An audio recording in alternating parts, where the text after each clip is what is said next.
66वां महापरिनिर्वाण दिवस। बुद्धं शरणं गच्छामि। बुद्धं शरणं गच्छामि।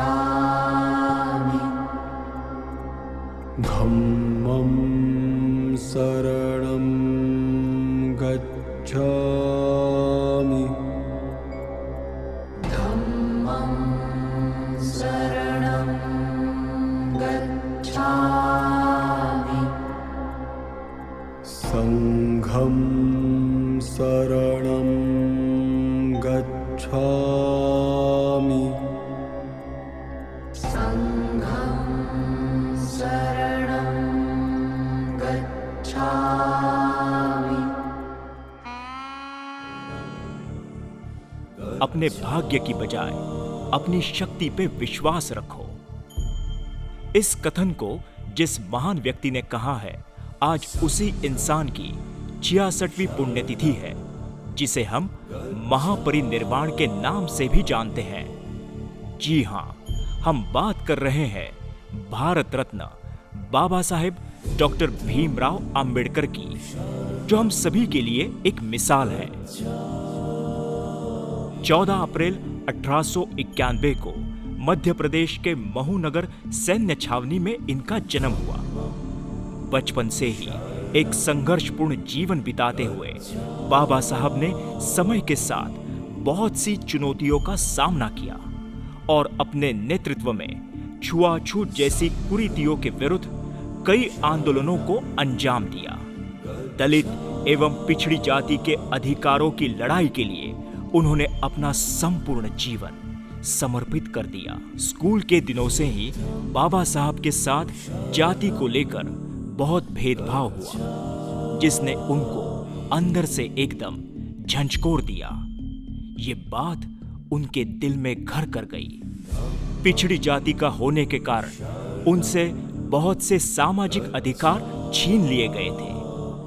एक नन्हे बालक के लिए ये सब सहन करना इतना आसान नहीं था।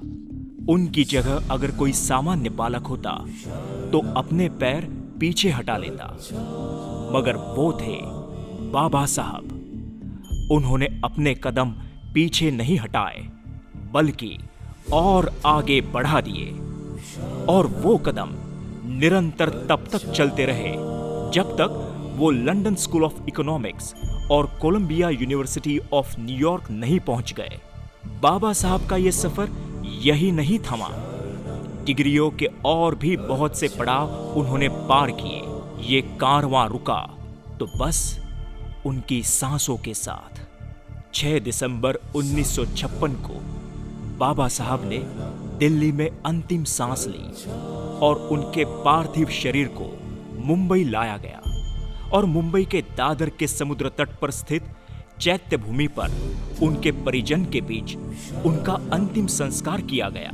हर साल की तरह इस साल भी दादर की चैत्य भूमि पर 66वां महापरिनिर्वाण दिवस मनाया गया, जिसमें पूरे शासकीय सम्मान के साथ बाबा साहब डॉक्टर भीमराव अंबेडकर को श्रद्धांजलि अर्पित की गई।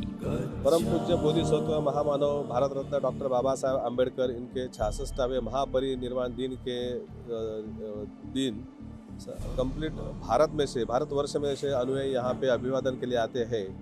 तो आने वाले सभी अनुयायियों का जो व्यवस्थापन है, जो व्यवस्था करना हुआ है, वो मुंबई महानगर पालिका और गवर्नमेंट ऑफ महाराष्ट्र की तरफ से किया जाता है।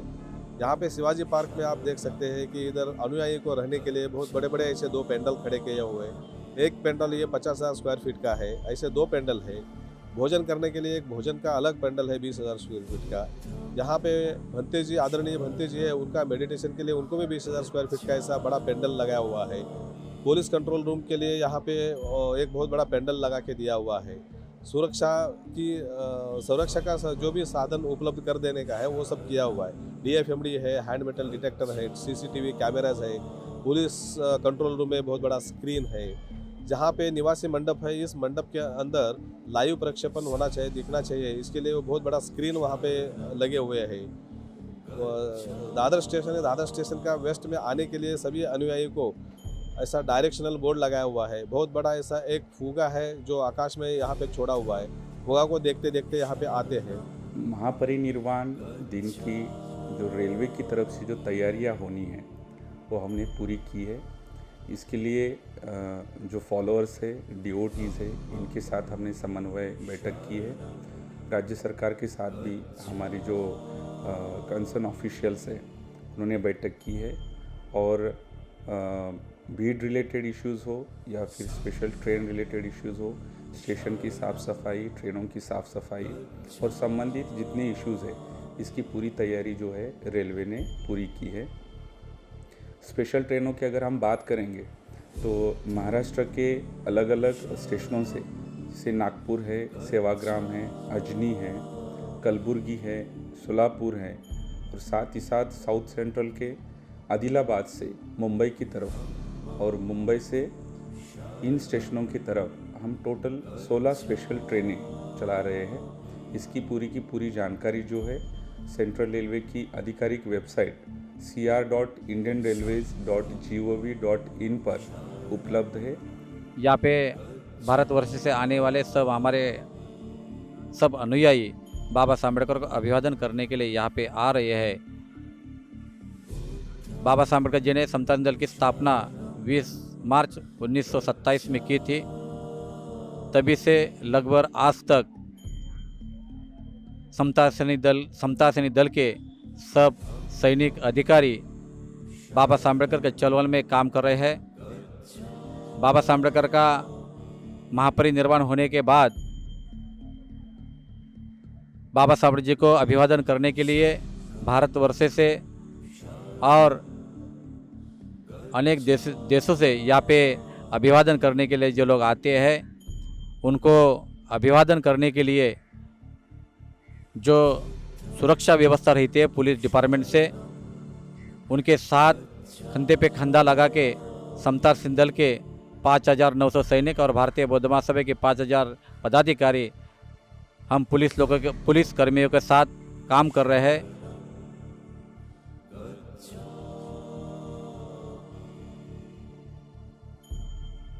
इस उपलक्ष्य पर मुंबई स्थित चैत्य भूमि पर महाराष्ट्र राज्य के मान्यवर लोगों की तरफ से भी बाबा साहब को शासकीय तरीके से श्रद्धांजलि अर्पित की गई, जिसमें कि माननीय राज्यपाल, माननीय मुख्यमंत्री, उप मुख्यमंत्री इत्यादि मान्यवरों का समावेश था।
कार्यक्रम की शुरुआत माननीय राज्यपाल जी के कर कमलों द्वारा हुई, जिसके बाद उन्होंने बाबा साहब के प्रति अपनी भावनाएं कुछ इस प्रकार से व्यक्त की।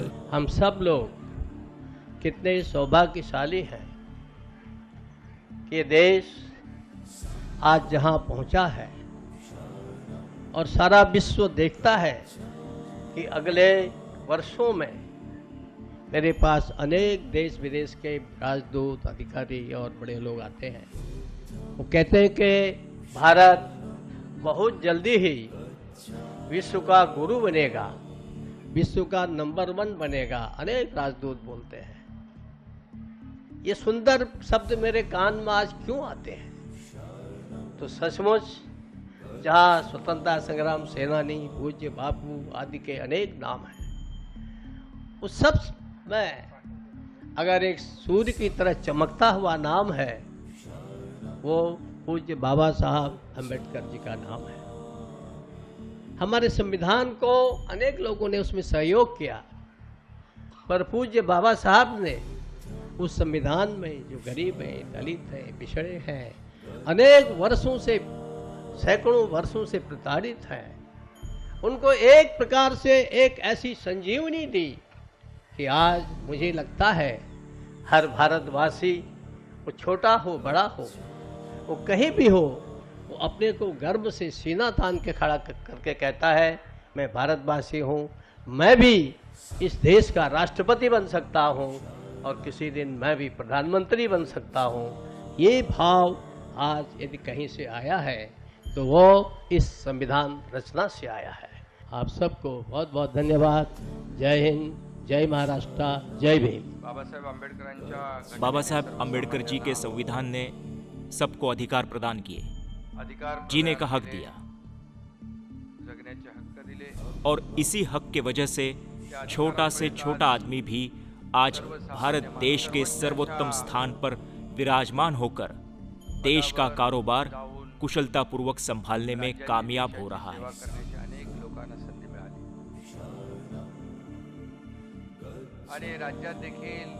महापुरुष इतिहास लिखते हैं और बाबा साहब आंबेडकर जी ने जो लोग अपमानित जीवन जी रहे थे, उन सभी में स्वाभिमान की जोत जलाते हुए इतिहास बदलने में बहुत बड़ा कदम उठाते हुए इस समाज को दिशा दी है।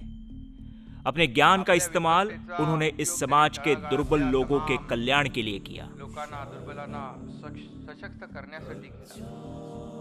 और बाबा साहब जहां पर रहते थे राजगृह, वहां पर भी मैं जाकर आया हूं और वहां पर बाबा साहब जी के फोटोज, उनकी किताबें, ऐसी अनगिनत चीजें जो उनसे जुड़ी हर एक याद को दर्शाती है, ऐसे वास्तु को संभाल कर रखने का प्रयास हमारा होगा।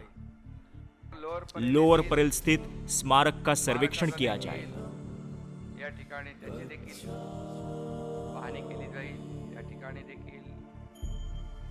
जो भी बाबा साहब से जुड़ी हुई यादें हैं, इतिहास है, उसे सही तरीके से संभालने का काम किया जाएगा। इंदु मिल स्थित अंतर्राष्ट्रीय स्मारक का काम भी जल्द से जल्द पूरा किया जाएगा।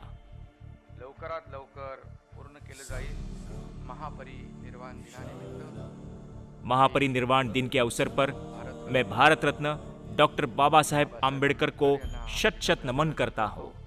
जय हिंद, जय भीम, जय महाराष्ट्र। और इस देश को ऐसा संविधान दिया जिस संविधान ने सच्चे रूप में इस देश में समानता का राज्य प्रस्थापित किया, लोकशाही का राज्य प्रस्थापित किया। व्यक्ति को समान अधिकार होगा, जन्म से, जाति से, धर्म से, भाषा से, जो किसी को भेदभाव ना करने दे, ऐसा मूल मंत्र देने वाला संविधान हम यकीनन कह सकते हैं कि इस जग का सर्वोत्तम संविधान है। जगाच्या पाठीवरचं सर्वोत्तम संविधान आम्हाला भारतरत्न वो हमें भारत रत्न डॉक्टर बाबा साहेब आम्बेडकर जी ने दिया है। आज जो उन्होंने बंधुभाव, समानता, मानवता का संदेश हमें दिया है, वो संदेश ही जग के कल्याण का संदेश है।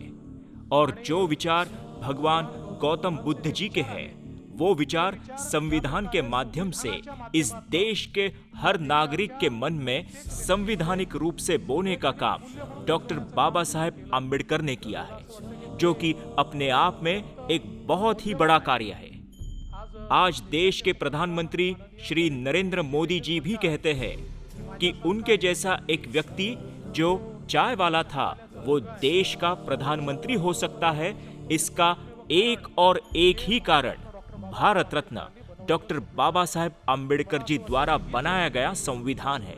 संविधान की है जिस वक्त भारत देश के प्रधानमंत्री भी कहते हैं कि मेरे लिए सिर्फ एक ही धर्म ग्रंथ है और वो है भारत का संविधान, और इस संविधान के माध्यम से मैं इस देश को चलाऊंगा। इस मौके पर बाबा साहब के परिवार के सदस्य उपस्थित रहकर डॉक्टर बाबा साहब के प्रति अपनी मनोभावना व्यक्त की। कई साल पहले तो एक समाज के लोग, बौद्ध धर्मीय लोग, बाबा साहब को मानने वाले यहाँ का समाज के लोग आते थे, लेकिन आज बाबा साहब को अभिवादन करने के लिए सभी समाज के लोग आते हैं। माइनॉरिटीज़ के लोग यहाँ ज़्यादा मिलते हैं आज के दिन। मैं समझता हूँ ये बाबा साहब का विचारों का पगड़ा है, जो बाबा साहब जिन्होंने पढ़ा हुआ है वो समझते हैं बाबा साहब ने हमारे लिए ये किया है, इसके लिए नतमस्तक होने के लिए आते हैं। बाबा साहब अम्बेडकर के बारे में आज मैं यही बताऊँ कि आज यहाँ काफ़ी तादाद में मुस्लिम समाज आया है, इस काफ़ी तादाद में हिंदू समाज आए हैं, और जो बाबा साहब अम्बेडकर को पहले मानते नहीं थे वो सभी लोग आज बाबा साहब अम्बेडकर को वंदन करने आ रहे हैं, क्योंकि बाबा साहब अम्बेडकर ने जो कार्य किया था वो सभी लोगों के लिए किया था, ना कोई एक ही जात और एक ही धर्म के लिए किया था। तो उन्होंने सब भारतीयों के लिए काम किया था, और वो आज उजागर हो रहा है कि बाबा साहब ने कैसे इस देश को इकट्ठा रखने के लिए काम किया था।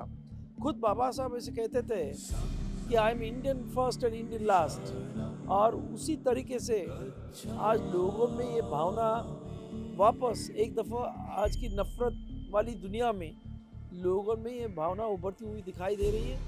मुझे अच्छा लग रहा है कि आज बाबा साहब अम्बेडकर के बारे में लोगों में जागरूकता आ रही है। आज पूरे देश भर से और विदेशों से भी बाबा साहब अम्बेडकर जी को अभिवादन करने के लिए बाबा साहब के अनुयायी फॉलोअर्स यहाँ देश विदेशों से यहाँ पर आए हैं, और मैं यही कामना करना चाहता हूँ, यही इच्छा प्रकट करना चाहता हूँ कि हर साल हम बाबा साहब अम्बेडकर जी को, चाहे वो 14 अप्रैल के दिन हो या बाबा साहब अम्बेडकर जी ने जिस दिन बौद्ध धर्म की दीक्षा ग्रहण की थी वो अशोका विजयादशमी हो या 6 दिसंबर हो, यहाँ पर लाखों अनुयायी बाबा साहब को अभिवादन करने के लिए, बाबा साहब को नमन करने के लिए आते हैं। लेकिन वहीं पर बाबा साहब अम्बेडकर जी ने दिए हुए हक और अधिकार कहीं ना कहीं हम लोग खोते जा रहे हैं, ख़त्म करते जा रहे हैं। जो जिन परिस्थितियों में बाबा साहब अम्बेडकर जी ने हमें अधिकार दिए थे, कम से कम आज वो परिस्थिति हमारे सामने नहीं है। बाबा साहब अम्बेडकर जी के आंदोलन की वजह से एक अच्छी परिस्थिति हम लोगों के सामने आई है, लेकिन यही अधिकार हम अपने नेक्स्ट जनरेशन को ट्रांसफ़र करने में कहीं ना कहीं चूक रहे हैं, कहीं ना कहीं हम कम पड़ रहे हैं। जिन हालातों में बाबा साहब ने ये काम किया, आज उससे कई गुना बेहतर हमारे हालात होने के बावजूद हम ये ट्रांसफ़र अपने नेक्स्ट जनरेशन को नहीं कर पा रहे। तो ये करने की लड़ाई हम लोगों को लड़नी होगी। हमारे लिए एजुकेशनल मूवमेंट हम लोगों को खड़ी करनी होगी, इकोनॉमिकल मूवमेंट खड़ी करनी होगी। जो धम्म बाबा साहब अम्बेडकर जी ने जाते जाते हम लोगों को दिया है, उसे हम लोगों को बढ़ाना होगा, फैलाना होगा, लोगों को बौद्ध धर्म के मार्ग पर लाना होगा। हर साल की तरह इस साल भी दादर की चैत्य भूमि पर 66वां महापरिनिर्वाण दिवस मनाया गया, जिसमें पूरे शासकीय सम्मान के साथ बाबा साहब डॉक्टर भीमराव अंबेडकर को श्रद्धांजलि अर्पित की गई।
विभिन्न शासकीय विभागों में स्थित SC/ST वेलफेयर एसोसिएशन के द्वारा भी अपने अपने तरीके से बाबा साहब को मान वंदना देकर खाद्य सामग्री, किताबें इत्यादि वस्तुएं अनुयायियों को बांटी गई।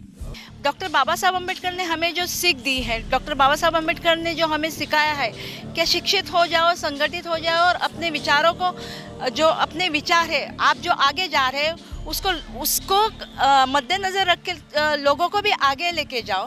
तो उसकी कोशिश हम इस कार्यक्रम द्वारा कर रहे हैं।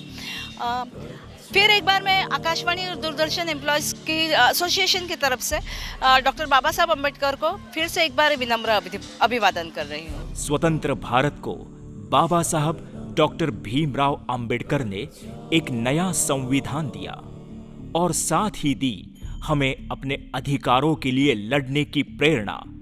वर्तमान समाज का दलित एवं पिछड़ा वर्ग आज जिस मकाम पर है, उसका सारा श्रेय बाबा साहब को ही जाता है।